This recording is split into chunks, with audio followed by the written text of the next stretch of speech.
Pemirsa, polisi menangkap pemalak supir truk di Palembang, Sumatera Selatan yang viral di media sosial. Dalam penangkapan itu, polisi terpaksa menembak pelaku karena berusaha melarikan diri. Tolonglah, tolong. Kau samui dengan motor aku 2.000. Tidak, ini nah, 4.000 Aksi pemalakan terhadap sopir truk di Jalan Pangeran Sidoing, Lautan Kelurahan 35 Ilir, Palembang, Sumatera Selatan viral di media sosial. Dalam aksinya pelaku meminta uang sebesar Rp10.000, namun sopir truk hanya memberikan uang Rp4.000. Pelaku pun mengancam sopir karena tidak diberikan uang yang diinginkan. Usai mendapat laporan, polisi bergerak cepat mencari pelaku dan terpaksa menembaknya karena berusaha kabur saat akan ditangkap. Pelaku Nopriandi merupakan warga Lorong Kedukan 1, Kecamatan Gandus, Palembang. Pria berusia 35 tahun ini menyebut uang hasil memalak digunakan untuk membeli minuman keras. Polisi pun menjelaskan tersangka merupakan DPO karena pernah dilaporkan dalam kasus yang sama. Nah, dan satu orang ini memang dia juga terlibat, ada laporan polisinya di kami kasus 365. Lalu di TKP juga itu sempat viral juga. Alhamdulillah yang 3 orang kawannya sudah terlebih dahulu kita tangkap, dan dia alhamdulillah berhasil kita tangkap pada saat dia juga mau malak di supir-supir yang di Tanggamuntung. Akibat perbuatannya pelaku terancam pasal 368 KUHP tentang pemerasan. Pelaku diancam hukuman maksimal 9 tahun penjara. Dari Palembang, Sumatera Selatan, Muhammad David, iNews melaporkan. 2 gadis remaja nyaris tewas usai tertabrak truk di Pekanlabuhan, Medan, Sumatera Utara. Sepeda motor yang dikendarai korban terseret sejauh 50 meter.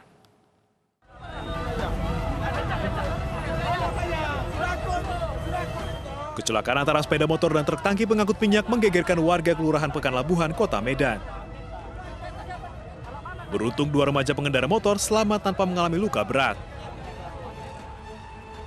Berdasarkan keterangan warga, kecelakaan bermula saat motor yang kendarai kedua korban bersenggolan dengan sepeda motor lain. Kedua korban kemudian terjatuh.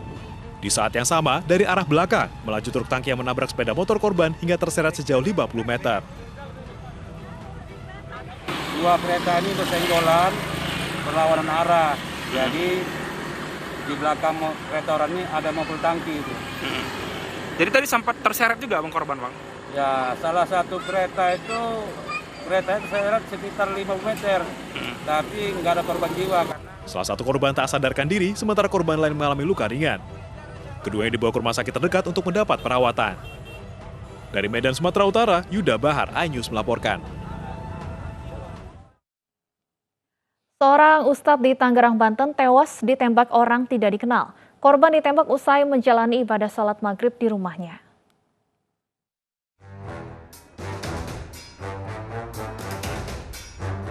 Warga masih berdatangan ke rumah duka almarhum Ustadz Arman alias Alek di Jalan Nean Sabah, Tangerang, Banten pagi tadi. Polisi telah membuka garis polisi tempat kejadian perkara, di mana masih terdapat 1 lubang bekas peluru di pintu rumah korban. Seorang warga mengatakan pelaku berjumlah 2 orang dan selama 3 hari sebelum penembakan kerap memantau korban dari sebuah warung kopi.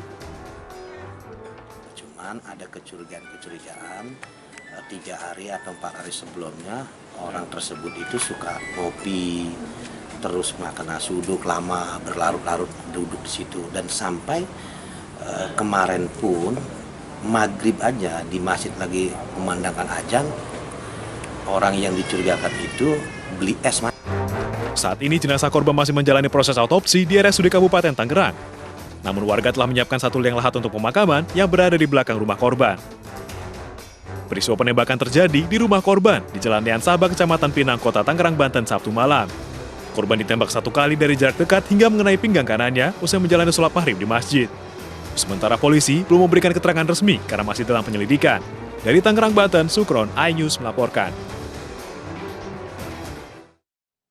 Dan pemirsa, untuk informasi selengkapnya sudah bergabung bersama kami melalui sambungan telepon Kabid Humas Polda Metro Jaya Kombes Pol Yusri Yunus. Selamat sore Pak Yusri. Selamat sore Mbak. Baik Pak Yusri, langsung saja apakah sudah ada perkembangan terkini terkait penyelidikan penembakan Ustadz oleh orang tak dikenal di Tangerang, Banten? Terima kasih Mbak Stefani. Jadi memang tim penyidik masih melakukan penyidikan ya dari Polres Tangerang Kota yang langsung di backup oleh Polda Metro Jaya, dalam hal ini Polda Metro Jaya. sama-sama untuk melakukan penyelidikan tentang adanya kasus penembakan yang terjadi di daerah Tangerang Kota tadi malam sekitar pukul 18.30. Kita masih mengumpulkan alat-alat bukti, kemudian juga masih melakukan pemeriksaan terhadap saksi-saksi yang ada, baik itu saksi keluarga korban, istri korban, kakak kandung korban sendiri, kemudian juga keponakannya, juga ada yang terakhir bersama pada saat itu kembali dari masjid. Ini masih kita lakukan pemeriksaan. Tadi sore baru saja selesai kita lakukan analisa evaluasi, mengumpulkan semua termasuk bukti-bukti adanya proyektil yang ada, yang kita sudah serahkan ke lapor, karena memang ada proyektil yang menempel di pintu korban. Jadi penembakan satu kali tapi tembus, keluar proyektilnya itu mengenai pintu korban. Ini kita sementara masih dikumpulkan, masih dianalisa oleh puslapor. Begitu Mbak Stefani. Baik, sejauh ini sudah ada berapa saksi yang diperiksa Pak Yusri? Sekitar 5 saksi yang sudah kita lakukan pendalaman, termasuk kita masih mengumpulkan CCTV Mbak. CCTV yang ada di sekitar TKP tersebut.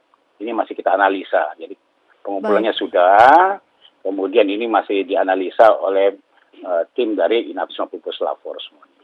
Dari keterangan sementara para saksi, adakah yang melihat sosok pelaku, Pak? Kalau secara pasti pada saat penembakan tersebut tidak ada, Mbak. Belum ada. Ya, bukan tidak ada, belum ada.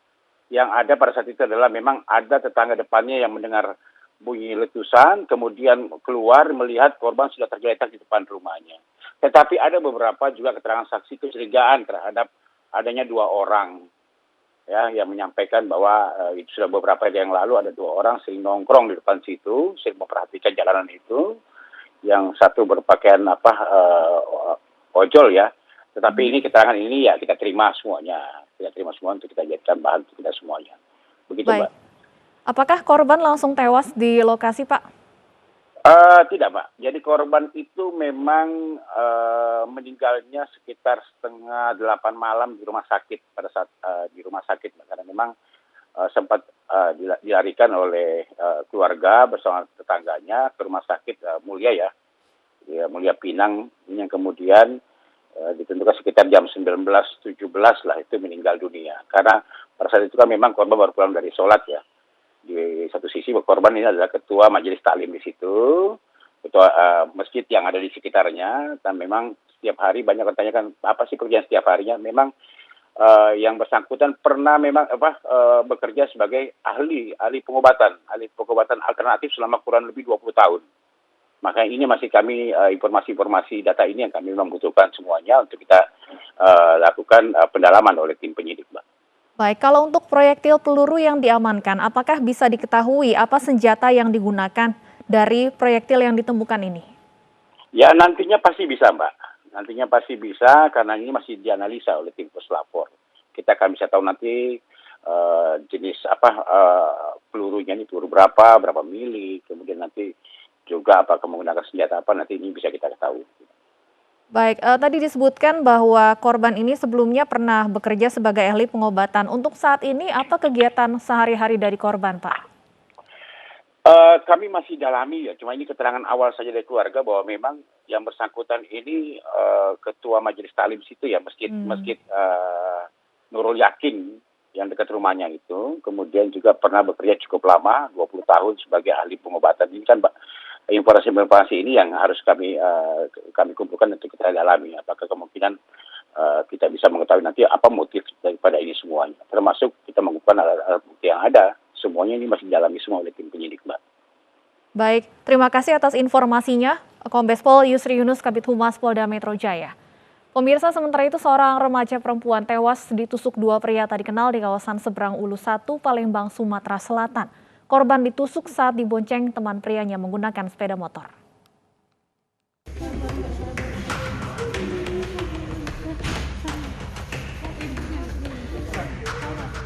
Tangis histeris keluarga pecah saat melihat jenazah JL terbaring di Rumah Sakit Bari Palembang dengan kondisi masih bersimbah darah.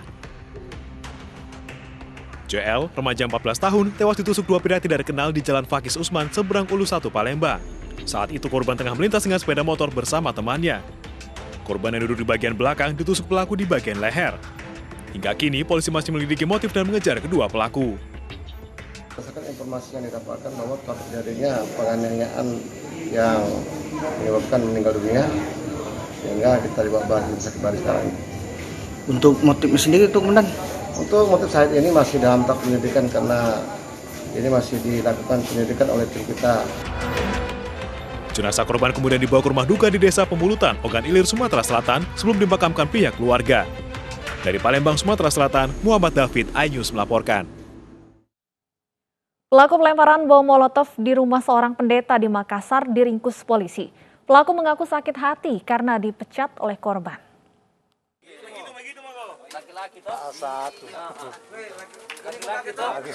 Kurang dari 3 jam usai kejadian, polisi meringkus pelaku pelemparan bom molotov di rumah seorang pendeta di Makassar, Sulawesi Selatan. Pelaku ditangkap di rumahnya yang tak jauh dari rumah korban. Geraldus, 37 tahun, mengaku tak terima karena dipecat oleh korban dari gereja tempatnya bekerja. Ia pun membuat sendiri bom molotov yang ia gunakan. Polisi minta barang bukti botol berisi bensin, lakban, serta motor pelaku dan motor korban. Sementara pelaku dibawa ke Polsek Tamalan Raya. Untuk motif dari pelaku ini, saat kami interogasi, pelaku menjelaskan bahwa pelaku merasa sakit hati karena sudah difitnah dan dipecat dari pekerjaannya oleh korban. Ada berapa pelaku yang teridentifikasi? Untuk pelaku sampai saat ini hanya 1 orang yang kami telah identifikasi. Sebelumnya pada Minggu dini hari, rumah pendeta Lukas Dayung di Kompleks Koilham Tamalan Raya tiba-tiba dilempari oleh bom molotov. Bom mengenai sebuah motor yang tengah terparkir. Jadi saya tidur, pas ada letupan-letupan, apa ini? Saya langsung bangun, saya lihat, wih, kenapa ada api menyala di sini?